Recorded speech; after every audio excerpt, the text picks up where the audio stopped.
Assalamualaikum, daripada Nur Permai. Hari ni saya just nak share view of my green curtains.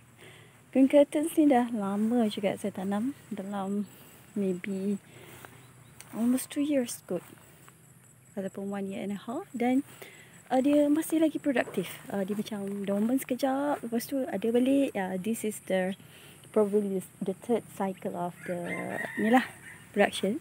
So hari ni ada banyak yang matured. Kita akan memetik. This is actually my husband's punya barang-barang terbuang dia ni. So sakit mata memandang, so I decide to plant green curtains lah, just to cover up the view. So ada banyak juga, ada yang dah agak-agak keras, tapi macam saya suka yang keras-keras macam ni, yang tak nak yang kecil-kecil sangat lah, tak nak baby sangat lah. Yang kecil sangat tu dia macam lembik, tak rasa sangat. Like this one macam, kalau saya tak berapa suka, but my husband dia suka yang kecil macam ni. And for the Christmas I prefer this one yang macam crunchy, yang agak remaja lah. So there's a lot of flowers for today. Kacang ni banyak je guna dia sebenarnya.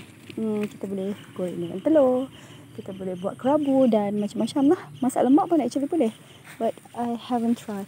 Okay, this one yang masak ni yang kering ni kita akan kumpul nanti sebagai biji benih lah. Yang from last season pun masih banyak lagi. This one dah kuat ini, tapi boleh lagi.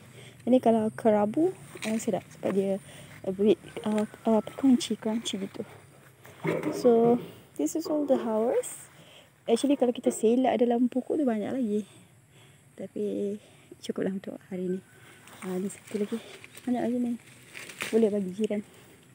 Actually dia punya bunga, this one ni, dia kita boleh masak juga, masak lemak ke, ulam ke, stir fry ke, dia so edible. So atas-atas tu banyak lagi, but memang banyak lah dalam tu. There's a lot of it, tapi saya kena panjat, and I'm not going to do it today, maybe tomorrow.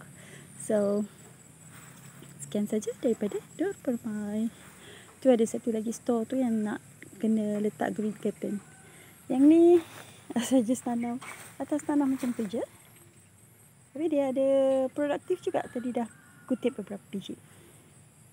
So mungkin weekend ni saya nak mengemas laman lah, banyak bersepah tu, kemas sikit.